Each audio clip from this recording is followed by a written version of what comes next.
Hey everyone, and welcome to Top Think. Today, we're going to learn about 7 proven ways to stop being lazy. Now let's begin.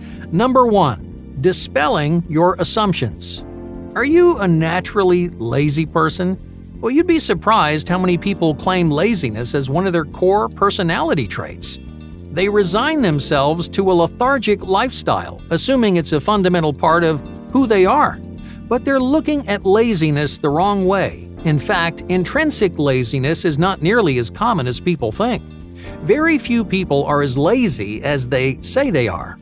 Just imagine you're struggling to exercise regularly. Every night you say you're going to go running in the morning, but every morning you find some reason not to. Does that mean you're a naturally lazy person? No, not at all. There are all kinds of reasons why people have trouble accomplishing their goals or creating healthy habits. You might have problems with self-control or self-discipline. Your fears and insecurities may be trapping you inside your comfort zone. When you assume you're intrinsically lazy, well, you're not only ignoring the real problem, but you're also avoiding your potential. To be productive and efficient, you need to believe in your own ability. You have to have faith that you're capable of improving yourself and your life. But as long as you make harmful assumptions, well, your work ethic is going to suffer. Number 2. The 8 categories of laziness. Since you're probably not intrinsically lazy, well, it's time to understand where your laziness comes from. Laziness is often a byproduct of a deeper issue, but it can be tricky to figure out what's really going on. Luckily, psychologists have narrowed down laziness into 8 categories. Each category describes a unique underlying problem. They all create negative and unproductive mindsets, but they stem from vastly different emotional states. As we go through these 8 categories, pay attention to which one sounds the most like you. The more you know about your laziness, the easier it will be to get past it. The first category is caused by fatigue. You're lazy because you don't have the physical or mental energy to be productive. You might say things like, "I'm too tired to work." The problem isn't that you're lazy, it's that you're not taking good enough care of yourself. The second is regret. You get lazy when you feel like an opportunity has passed you by. You might avoid work by saying, "It's too late to get started," but you're just looking for excuses to stay where you are. Chances are, you don't believe in your ability to keep up with everyone else. The third category is internal shame. This can make you incredibly unproductive and ruin your mindset. Most of the time, shame comes from a lack of self-compassion. You get so frustrated with yourself for being lazy that you end up becoming the thing you were trying to avoid. The next is social fear. You hold yourself back because you're worried about looking stupid. If you try something and fail, you might be scared it's going to ruin your image. The fifth category is neuroticism or anxiety. When you face new challenges, you're overwhelmed by your fears. You tell yourself you can't do something because you're too scared to try. Number 6 is laziness created by uncertainty. You might hesitate when something is complicated or confusing, but this confusion is a natural part of any challenge, so learn to embrace it. The 7th is apathy.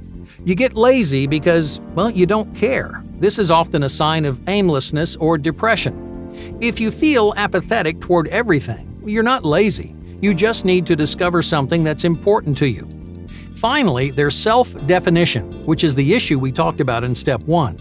If you identify as lazy, well, then you become lazy. But you can solidify your ambitions by gradually changing the way you define yourself. Number 3. Rediscover your direction. What will happen if you leave things the way they are? This is a crucial, albeit uncomfortable question to ask yourself. For people who struggle with laziness, the future may seem a bit unnerving. If you stay the way you are for the next 5 to 10 years, well, you might never achieve your lifelong goals. You might never turn into the person that you dreamt of becoming. These hypotheticals will train you to look into the future, to consider how your current priorities will evolve over time. Realizing that you're not on the right path can motivate you to correct bad habits and make lasting changes to lifestyle. Number 4. Identifying the value of your work. Even after they improve their mindset, some people still struggle to see the value in their work. You may become unproductive because nothing seems like a worthwhile use of your time. But there's an easy way to work around this kind of laziness. Anytime you set a goal or make a new habit, don't just write down what you're doing. Write down why it's an important addition to your life. When you identify the value of your goals, your work will seem worth doing. So make this simple change to revolutionize your productivity. Number 5. The lazy work exchange. Many people think being productive means working uninterrupted for hours on end. They think you're supposed to get everything done in one sitting, but that's completely unrealistic. Hardly anyone works like that. Even the most productive people have slow periods or downtime throughout the day. So don't hold yourself to this impossible standard. Don't expect yourself to sit down and concentrate for 8 to 12 hours straight. It's rarely, if ever, going to happen, but that isn't something to be ashamed of. There's nothing wrong with taking breaks. In fact, breaks are an incredibly useful way to stay productive when you're feeling lazy. If you use them correctly, you can essentially use laziness to your advantage. You'll create a routine that lets you be lazy and feel good about it. The key is to exchange downtime for work time. In other words, to get one, you have to do the other. Let's say you really want to watch an episode of your favorite show. That's not an issue, but you need to earn that half hour of laziness by doing an equal amount of work. I recommend keeping at least a 1 to 3 lazy work ratio. So for every 1 minute of downtime, you do 3 minutes of work. That means you need to work for 90 minutes to earn a half hour for your show. The beauty of this step is that your laziness becomes your motivation. When you can't shake the urge to slack off, then let that fuel you. You'll be more productive because you know a fun reward is waiting for you at the end. You may even find yourself working harder when you know there's a break coming up soon. A lot of people end up overshooting the time they needed to spend working. They get so wrapped up in a project that they end up pushing themselves further. Why? Well, because setting limitations alleviates pressure. It makes your work seem manageable instead of stressful and oppressive. Oh, but that's not all. Exchanging work time for downtime also makes your downtime more enjoyable. Just think about how you feel when you're avoiding work. Are you guilty, restless, and angry with yourself? You know you're procrastinating, but you just can't seem to stop. Those negative emotions tend to ruin whatever fun thing you're doing.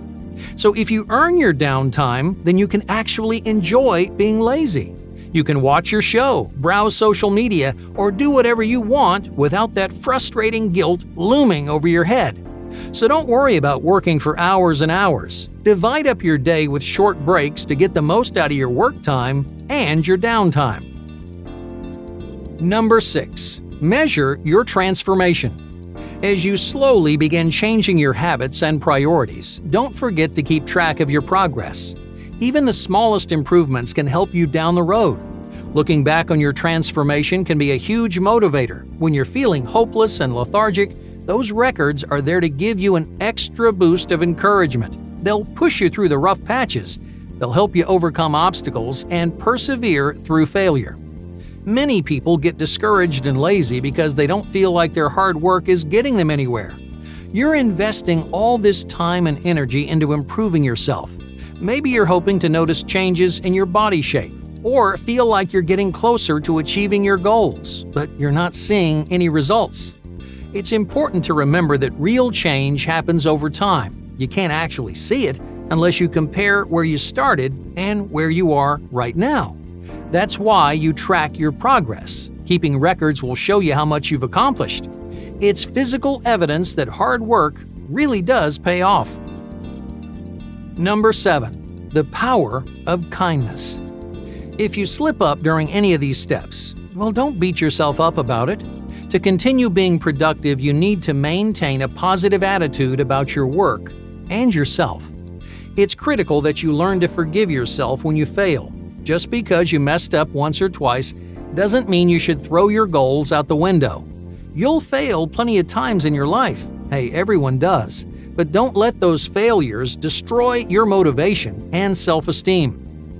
Be kind to yourself. That way you can continue growing into the person that you want to be.